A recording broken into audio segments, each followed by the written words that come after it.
सार्धचित्ता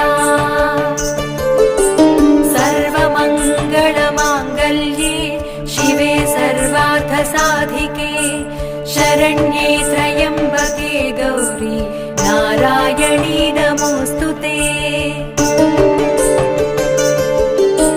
शरणागत दीनार्थ परित्राणपरायणे